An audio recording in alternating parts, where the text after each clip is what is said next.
നമസ്കാരം. Raf talk ഫുട്ബോളിലേക്ക് അവർക്കും സ്വാഗതം. കഴിഞ്ഞ 9 മത്സരങ്ങളായിട്ട് ലിയോണിന് വിജയമൊന്നും ഉണ്ടായിരുന്നില്ല.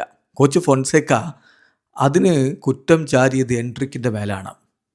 എൻട്രിക്ക് നന്നായിട്ടല്ല കളിക്കുന്നത്, എനിക്ക് അവൻ്റെ കളി ഇഷ്ടപ്പെടുന്നില്ല. ബ്രസീലിലേക്ക് പോയി വന്നതിന് ശേഷം അവൻ വളരെ ടയേർഡാണ്. ഇവിടെ നന്നായി കളിക്കാൻ അവൻ ബാധ്യസ്ഥനാണ് എന്ന് പോലും കോച്ച് പറഞ്ഞു. തുടർന്ന് ഇന്നലെ രാത്രി നടന്ന ലോറിയൻറ്റുമായിട്ടുള്ള ലിയോണിൻ്റെ മത്സരത്തിൽ അവൻ ഇറക്കിയില്ല, ബെഞ്ചിൽ അങ്ങനെ ഇരുത്തി. പക്ഷേ ആദ്യ പകുതി കഴിയുമ്പോൾ കോച്ചിന് മനസ്സിലായി ഈ പോക്ക് പോയ പണി കിട്ടുമെന്ന്. രണ്ടാം പകുതിയുടെ തുടക്കത്തിൽ എൻട്രിക്കിനെ കളിക്കളത്തിലേക്ക് വിട്ടു.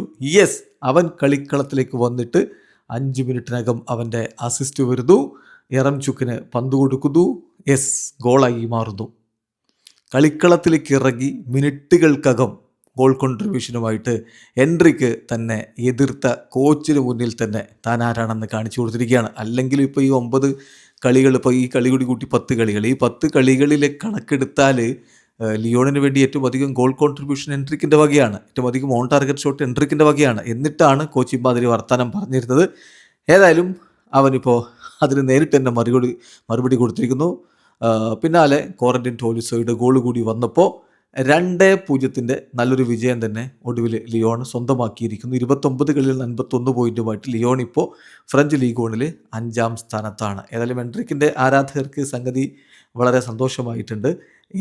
V need more from Endrick like he started എന്നന്ന് കോച്ച് പറഞ്ഞിരുന്നു. എന്നിട്ട് എൻട്രിക്കിനെ ബെഞ്ചിലിരുത്തുകയും ചെയ്തു. Endrick comes on and gets an assist after 5 minutes. So അതാണ് ഏറ്റവും പ്രധാനപ്പെട്ട കാര്യം. എൻട്രിക്ക് തൻ്റെ മികവ് തെളിയിച്ചുകൊണ്ടിരിക്കുകയാണ്. ബ്രസീലിനൊപ്പം അവൻ വേൾഡ് കപ്പിന് ഉണ്ടാകുമെന്ന് തന്നെയാണ് പ്രതീക്ഷിക്കുന്നത്. വീഡിയോ അവസാനിക്കുന്ന ഫുട്ബോൾ ലോകത്ത് കൂടുതൽ വിശേഷങ്ങളുമായി റാഫ് ടോക്സിൽ എത്താം.